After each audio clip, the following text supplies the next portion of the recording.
إن الحمد لله نحمده ونستعينه ونستغفره ونعوذ بالله من شرور أنفسنا وسيئات أعمالنا من يهده الله فلا مضل له ومن يضلل فلا هادي له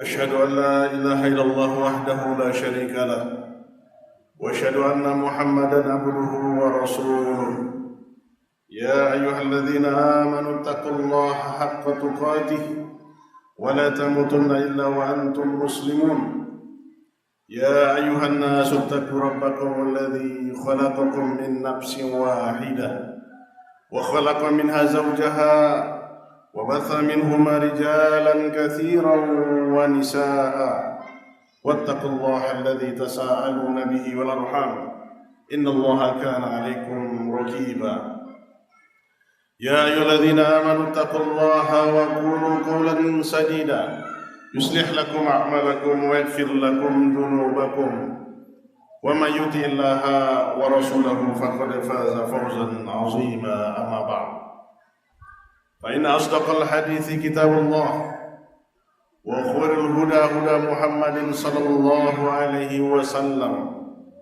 شر الأمور محدثاتها فإن كل محدثات بدعة وكل بدعة ضلالة وكل ضلالة في النار.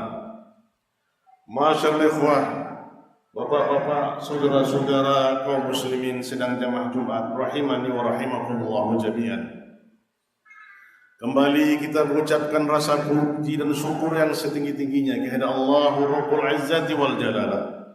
Di hari yang mulia ini, di hari Jumat Sayyidul Ayyam, penghulu dari sekian hari, Allah pertemukan kita kembali di rumahnya yang mulia ini dalam rangka meningkatkan ketaatan kita, melaksanakan fardu-fardu yang ditetapkan kepada kita selaku kaum muslimin, melaksanakan ibadah salat Jumat berjamaah.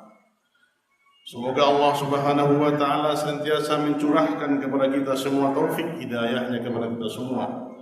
Diberinya kita nikmat kesehatan dan kesempatan sehingga dapat kita mengharungi kehidupan ini di bawah cahaya dan tuntunannya. Salawat dan salam tercurahkan senantiasa kepada kekasih kita Nabi besar Muhammad sallallahu alaihi wasallam yang beliau telah memperjuangkan harkat martabat kita manusia, telah mengorbankan harta bahkan jiwa raganya untuk tersampaikannya dakwah tauhid ke seluruh penjuru dunia.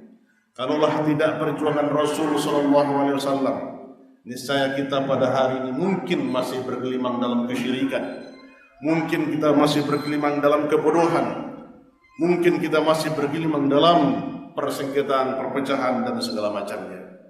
Allah utus nabi kita yang terakhir sebagai khatamun nabiyyin wa khatamun nabuwah, sebagai penutup segala nabi, penyampai risalah yang terakhir ke seluruh penjuru dunia, tidak membedakan seluruh manusia apakah itu ras, suku, bangsa, warna kulit, rambut dan semua segala macamnya, tetapi semua itu adalah yang setelah Rasul diutus sebagai umatnya Nabi Muhammad SAW. Maka tidaklah yang selamat kecuali orang yang diselamatkan oleh Allah Subhanahu wa taala. Dari sekian banyak, hari ini 1 miliar lebih penduduk Islam di dunia kita, satu di antaranya, walaupun kita tidak bertemu dengan Rasul sallallahu alaihi wasallam, tapi kita mengimani, kita percaya bahwa apa yang disampaikan Rasul kepada kita semua itulah sebagai pedoman hidup yang harus kita jalani. Maka sunnah kasafinatun Nuh, sunnah Rasulullah itu adalah sepertinya sampannya, kapalnya Nabi Nuh. Barang siapa yang naik ke atasnya dia akan selamat, barang siapa yang menyelisihinya akan celaka. Inilah nikmat kita kaum muslimin, alhamdulillah. Semoga dengan banyaknya kita berkirim salawat dan salam pada hari Jumat ini. Man shalla alayya salatan wahidah sallallahu ya asyara. Barang siapa yang bersalawat kepadaku 1 kali, maka Allah akan bersalawat kepadanya 10 kali. Terutama lagi di hari Jumat yang mulia ini. Kaum muslimin hamba Allah sedang jamaah Jumat yang berbahagia. Di kesempatan Jumat kali ini, Khatib ingin mengajak kita semua untuk senantiasa terus meningkatkan takwa kita, kepada Allah dengan sebenar-benar takwa, dengan menjalankan segala ketaatan kepada Allah dengan cahaya bimbingan dari Allah, dan meninggalkan segala maksiat atas bimbingan dan cahaya dari Allah Subhanahu wa taala.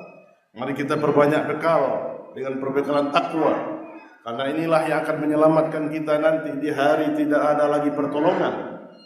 Anak yang kita kasihi, istri yang kita cintai, orang tua yang kita harapkan tidak bisa menolong kita kecuali amal soleh yang kita lakukan di dunia ini.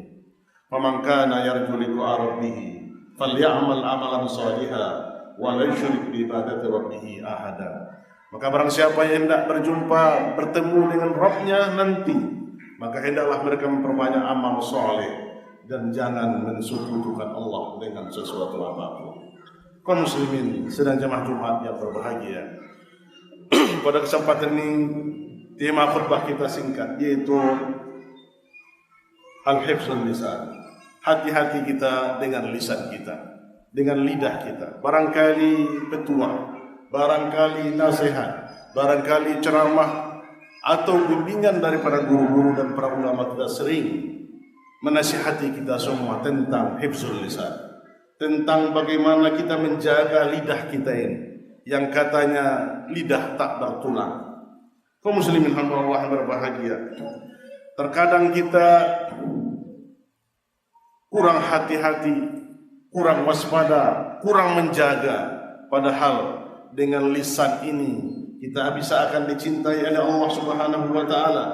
Dengan lisan ini kita akan bisa dimurkai oleh Allah Subhanahu wa taala. Dengan lisan kita bisa membuat perpecahan, dengan lisan kita membuat perdamaian, dengan lisan kita bisa meruntuhkan kehormatan, dengan lisan kita akan mengangkat kewibawaan. Maka begitu penting kita menjaga lisan ini. Kaum muslimin hamba Allah berbahagia, ketahuilah tidaklah sesuatu perkataan yang keluar dari mulut kita, yang kita lafazkan, kecuali itu akan dihitung oleh Allah Subhanahu wa taala dan dicatat oleh malaikatnya yang dekat dengan kita. Ma yalfizu min qawlin illa ladaihi raqibun atid. Tidaklah seseorang melapaskan suatu perkataan kecuali di sisi kanan kirinya ada malaikat raqib yang akan mencatat. Kaum muslimin hamba Allah yang berbahagia, tentang menjaga lisan ini, sampai-sampai para ulama kita terdahulu begitu perhatian, salafun salih. Di antaranya adalah Imam Ahmad bin Hanbal, yang terkenal beliau itulah salah satu di antara ulama besar kita, yaitu salah satu di antara ulama imam empat, ulama mazhab arba'ah. Imam Ahmad pada suatu ketika dia merintih, merasakan sakit dengan sakit yang dia alami. Datanglah seorang tabi'in yang masih hidup menasihati seorang imam besar, Imam Ahmad. Hatta engkau rintihanmu itu pun akan dicatat oleh Allah Subhanahu wa taala. Subhanallah, dengan ungkapan Tawus tadi, seorang tabi'in tersentuh hati Imam Ahmad dan dia pasrah dengan sakit yang dia alami. Apalagi dengan perkataan-perkataan yang lebih dari itu. Kaum muslimin Allah berbahagia, kaum muslimin sidang jamaah Jumat yang berbahagia, di antara ketergelinciran kita dengan lisan ini ada beberapa hal. Yang pertama adalah mencela makhluk yang tidak dapat berbuat apa-apa. Terkadang kita kaum muslimin tanpa sadar kita mengucapkan perkataan-perkataan yang sebenarnya perkataan itu akan dikembalikan kepada Sang Pencipta, padahal dia tidak berbuat apa-apa. Seperti kita menyandarkan terjadi bencana ini, kenapa angin ini datang, kenapa longsor ini menimpa kita, kenapa hari ini terjadi ini, kenapa angin ini membawa porak-porandakan, sehingga kita menyalahkan. Apalagi hari ini hujan terus, sehingga kita tidak berusaha tanpa kita sadar. Kaum muslimin Allah yang berbahagia, ungkapan kita itu adalah secara sadar, perkataan itu telah menyandarkan kepada Sang Pencipta. Pencipta angin itu, pencipta bencana itu adalah Allah Subhanahu wa taala. Maka dalam sebuah lafaz hadis qudsi Nabi SAW katakan, Allah taala berfirman, manusia menyakiti aku, dia mencaci maki masa atau waktu, padahal aku adalah pemilik dan pengatur masa. Akulah yang mengatur malam dan siang menjadi silih berganti. Hadis Bukhari dan Muslim. Maka kaum muslimin hamba Allah yang berbahagia, yang menciptakan langit dan bumi, yang menciptakan apa yang ada di antara siang dan malam, susah dan senang, segala yang bernyawa, makhluk ini adalah ciptaan Allah Subhanahu wa taala. Maka janganlah kita mencela dan menghina sesuatu makhluk itu, karena ujungnya nanti juga akan kepada Allah Subhanahu wa taala. Apalagi kita juga mau mencela saudara kita sesama mukmin, sesama muslim. Al-mutasabbani ma qala fa'al al-bani. Dua orang yang saling mencela itu, maka dosa yang mencela itu akan ditanggung oleh orang yang pertama mencela, kecuali yang dicela juga membalasnya, maka sama-sama berdosa. Maka kita tidak boleh menghina saudara-saudara kita, mencaci maki, merusak kehormatannya, menghinakannya di hadapan khalayak ramai ataupun umum. Maka ini kaum muslimin, saya nasihati kita diri sendiri dan kita semua, betapa banyak hari ini lisan-lisan kita tanpa sadar telah merusak harga diri kaum muslimin. Maka hendaklah kita hati-hati dengan lisan kita ini. Karena apa? Karena lisan kita ini akan dipertanggungjawabkan oleh Allah Subhanahu wa taala. Maka kaum muslimin hamba Allah berbahagia, kalaupunlah ada kesalahan yang besar di antara saudara kita, maka janganlah kita beberkan, janganlah kita singkapkan auratnya, janganlah kita buka aibnya, karena ini akan konsekuensinya tidak akan menimpa diri kita semua. Kita bayangkan kaum muslimin, sakit yang dirasakan oleh saudara kita kalau kita perkatakan, sama juga kalau diri kita dikatakan oleh orang lain. Maka ada ungkapan pepatah kita, cubit diri kita. Kalau seandainya sakit, maka saudara kita juga akan merasakan sakitnya. Begitulah Islam menjaga. Rasulullah SAW mengungkapkan dua perkara. Barang siapa yang bisa menjamin dua di antara, menjamin bagi Allah dua hal. Yang pertama, apa yang di antara dua bibirnya, yaitu al-lisan. Dan yang kedua adalah apa yang di antara dua pahanya, yaitu kemaluan. Maka Allah akan jaga, Allah akan jaminkan baginya surga. Maka kalau kita mampu menjaga lisan kita, mampu menjaga kemaluan kita, maka Allah Subhanahu wa taala akan jaminkan kepada kita surga. Subhanallah. Kaum muslimin hamba Allah yang berbahagia. Untuk itu kita hati-hati, tidak saja hari ini lisan, bahkan tangan pun hari ini lebih berfungsi daripada lisan kita. Dengan ketikan kita, dengan tulisan kita yang tersebar ke seluruh penjuru dunia, apakah itu akan mengangkat, apakah itu akan meruntuhkan kewibawaan seorang dan mencaci mencela orang lain, itu juga akan kita pertanggungjawabkan. Faliyadulillah. Maka hendaklah kita waspada dan hati-hati dengan tingkah laku kita. Yang kedua, kaum muslimin, berkaitan dengan lisan ceringnya kita berdusta, tanpa sadar bahwasanya muamalah kita terkadang tidak lepas dari kedustaan dan kedustaan. Betapa tidak kaum muslimin, hal yang sepele misalnya, kita bermuamalah, bertransaksi di pasar. Kita katakan pokok barang ini hanya sekian, 30.000, padahal modalnya mungkin 20.000. Kita sudah berdusta, menipu saudara kita. Betapa banyak muamalah ini terjadi. Maka hendaklah dia jujur dengan dagangannya. Kata Rasulullah SAW, "Man ghasyana falaysa minna."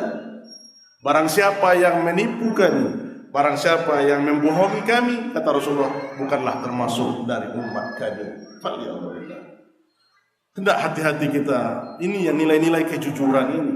Apalagi hari ini dalam bermuamalah, bertransaksi, kita lihat barang-barangnya mungkin tampilan di luarnya segar-begar, besar-besar, tetapi melihat para pedagang, tampilan barangnya mungkin baik, tapi di dalamnya penuh dengan kecurangan dan kebohongan. Apakah berkah usaha ini?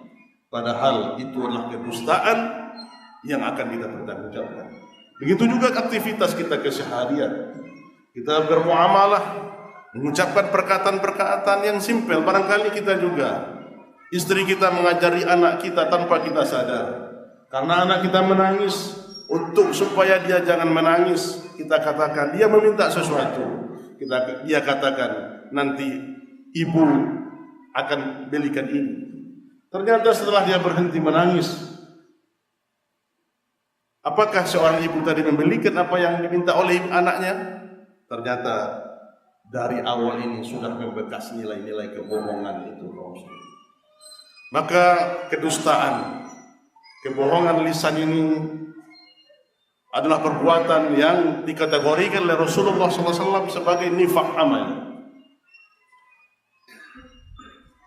Sebagaimana dikatakan oleh Rasulullah SAW, ayatul munafiq thalath. Idza haddatsa kadzaba, wa idza wa'ada akhlafa, wa idza tumina khan. Ciri-ciri munafik amali itu adalah 3 perkara. Apabila dia berbicara, dia selalu dusta. Dan apabila dia berjanji, dia berkhianat. Dan apabila dia diberi amanah, apabila dia berjanji, dia menyelisih. Dan apabila diberi amanah, dia khianat. Hendaklah kita kaum muslimin hati-hati dengan 3 perkara ini. Mungkin lisan kita mudah berjanji dan berjanji. Kita berikan perjanjian, akan memberikan harapan-harapan. Ternyata setelah itu kita tinggalkan. Maka nasihatkan diri kita dan kita semua. Karena setiap perkataan perjanjian yang kita ucapkan itu adalah akan diminta pertanggungjawaban oleh Allah Subhanahu wa taala. Jelas dia berkata dusta, kemudian dia berjanji, dia selisihi janjinya. Bahkan pun kalau dituntut lagi janjinya, dia katakan, itu kan janji saya sebelum saya duduk. Tetapi setelah dia duduk, dia lupa dengan janjinya. Apalagi dengan amanah. Kalau sudah diberi suatu jabatan, suatu kekuasaan, dia selisihi amanah yang telah dititipkan kepada dia. Maka hendaklah kita takut kaum muslimin hamba Allah yang berbahagia dari perkastaan dusta. Bahkan bermain-main pun, bersenda gurau pun ada nilai-nilai dustanya. Ini ditakutkan oleh Rasulullah SAW. Apalagi nanti yang paling besar azabnya adalah, yang paling besar adalah al-mudahhik. Siapa itu al-mudahhik? Al-mudahhik adalah orang yang dengan perkataannya orang lain ketawa. Orang yang dengan lisannya, dengan perkataannya, dengan statementnya orang ketawa, walaupun perkataan itu dibumbui dengan kedustaan.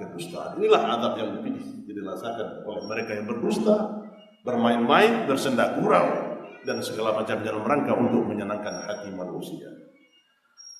Kaum muslimin hamba Allah sedang jemaah yang berbahagia. Maka untuk itu berpikirlah kita sebelum berucap. Apa yang dikatakan orang-orang tua-tua kita dahulu, sebelum kita melafazkan itu, melangak dulu sebelum kita berbicara. Artinya apa? Sebelum yang keluar dari mulut lisan kita itu, hendaklah kita ucapkan. Apakah perkataan yang kita keluarkan itu akan mendatangkan kebaikan? Apakah ucapan yang kita keluarkan itu akan mendatangkan kemaslahatan? Apakah dengan ucapan kita itu akan mendatangkan permusuhan dan pertengkaran dan pertikaian di antara saudara kita? Karena nanti kaum muslimin hamba Allah berbahagia kalau kita membuat statement dengan ucapan kita, apakah dia itu perkataan yang dikeluarkan itu bisa mendatangkan kemurkaan dan kebencian dari Allah, ataukah perkataannya mendatangkan keridhaan dari Allah Subhanahu wa taala? Maka hendaklah kita, setiap yang keluar dari mulut kita inilah perkataan-perkataan yang baik, perkataan-perkataan yang indah, menyejukkan. Dikatakan oleh Rasulullah sallallahu alaihi wasallam, "Man kana yu'minu billahi wal yawmil akhir falyaqul khairan aw liyasmut." Barang siapa yang beriman kepada Allah dan hari akhir, hendaklah dia berkata yang baik, atau kalau tidak ada kata yang baik, maka hendaklah dia diam. Fa'tabiru ya ulul absar la'allakum turhamun.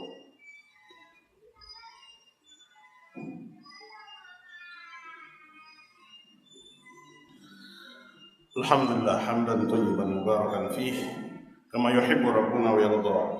Asyhadu an la ilaha illallah wahdahu la syarika lah wa asyhadu anna Muhammadan abduhu wa rasuluh. Allahumma salli wa sallim ala nabiyyina wa habibina Muhammadin wa ala alihi wa ashabihi wa man tabi'ahu bi ihsanin ila yaumiddin. Kaum muslimin sedang jamak Jumat yang dimuliakan Allah Subhanahu wa taala. Di kesempatan yang bahkan dua ini dengan lisan kita ini, dengan lisan kita seseorang bisa ditinggikan derajatnya dan bisa dihinakan. Maka hendaklah kita hati-hati. Nabi kita yang mulia sallallahu alaihi wasallam bersabda, sesungguhnya ada seorang hamba berbicara dengan suatu perkataan yang tidak dia pikirkan, lalu Allah mengangkat derajatnya disebabkan perkataannya itu. Hadis riwayat Bukhari. Nah, di sini disebutkan oleh Rasulullah, ketinggian derajat di sini bisa diperoleh jika lisan selalu diarahkan pada perkataan kebaikan, di antaranya dengan berdoa, membaca Al-Quran, berdakwah di jalan Allah, mengajarkan orang di majelis ilmu dan sebagainya. Ini adalah salah satu amalan-amalan kita untuk memperbanyak lisan kita gunakan. Maka hendaklah senantiasa lidah kita ini basah dengan zikir kepada Allah Subhanahu wa taala, dengan kita memperbanyak membaca Al-Quran, memperbanyak amal kita, mengajari, menunjuki manusia kepada kemaslahatan. Kelak dengan perkataan itu, dengan zikir itu, bahkan dikatakan oleh para ulama, hal yang abstrak yang kita ucapkan hari ini besok akan menjadi konkret. Hal yang kita katakan hari ini besok akan menjadi konkret nyata di yaumul qiyamah. Seperti lafaz-lafaz zikir yang kita ucapkan besok akan menjadi konkret nyata di hadapan kita. Seperti amalan soleh yang kita kerjakan, amalan kebaikan yang banyak kita tunaikan nanti akan menjadi konkret seperti amal baik, amal soleh yang menemani seorang mukmin yang soleh di kuburnya, didatangkan dengan rupa wujud seorang manusia sama dengannya, yaitu amalnya yang soleh yang akan menemaninya sampai ke hari kiamat, hari dikumpulkan di padang mahsyar. Maka itu kaum muslimin, hal-hal yang abstrak kita hari ini katakan, banyaknya zikir-zikir harian yang kita, apalagi fisik-fisik yang kita bangun. Kita membangun masjid, membangun sekolah, mendukung dakwah, maka semua amalan-amalan yang kita kerjakan nanti itu, inilah yang akan menjadikan penolong kepada kita. Yauma la yanfa'u malun wala banun illa man atallaha biqalbin salim. Hari yang tidak berfaedah, bermanfaat pada ketika itu harta dan anak, kecuali orang yang datang dengan hati yang selamat. Semoga Allah Subhanahu wa taala senantiasa menjaga diri kita, menjaga lisan kita, menjaga kewibawaan dan kemurahan hati kita, dan kita dikumpulkan oleh Allah nanti di yaumul mahsyar dengan bersama orang soleh, bersama para syuhada dan bersama para anbiya. Marilah kita berselawat kepada Rasulullah. Sesungguhnya Allah dan malaikat juga berselawat. Innallaha wa malaikatahu yusholluna 'alan nabi. Ya ayyuhalladzina amanu shallu 'alaihi wa sallimu taslima. Allahumma shalli 'ala Muhammad wa 'ala Muhammad kama shallaita 'ala Ibrahim wa 'ala Ibrahim innaka Hamidum Majid. Wa barik 'ala Muhammad wa 'ala Muhammad kama barakta 'ala Ibrahim wa 'ala Ibrahim innaka Hamidum Majid. Allahumma ighfir lil muslimina wal muslimat wal mu'minina wal mu'minat al ahya'i minhum wal amwat. Innaka sami'un qaribun mujibud da'wat ya qadiyal hajat. Allahumma inna nas'aluka hubbak wa hubba man yuhibbuk wa hubbal amali alladhi yuqarribuna ila hubbik. Allahumma inna nas'aluka al-'afwa wal 'afiyah fid dunya wal akhirah. Allahumma inna nas'aluka al-'afwa wal 'afiyah fid dini wa dunyana. Allahumma arinal haqqa haqqan warzuqna ittiba'ah wa arinal batila batilan warzuqna ijtinabah. Allahumma ansur ikhwanina wal muslimina wal mustad'afina fi Palestin. Allahumma ansur ikhwanina wal muslimina wal mustad'afina fi Palestin. Allahumma ansur ikhwanina wal muslimina wal mustad'afin fi kulli makan wahid ya rabbal alamin. Rabbana atina fid dunya hasanah wa fil akhirati hasanah wa qina adzabannar. Walhamdulillahi rabbil alamin. Wallahu ya'lamu ma tasna'un.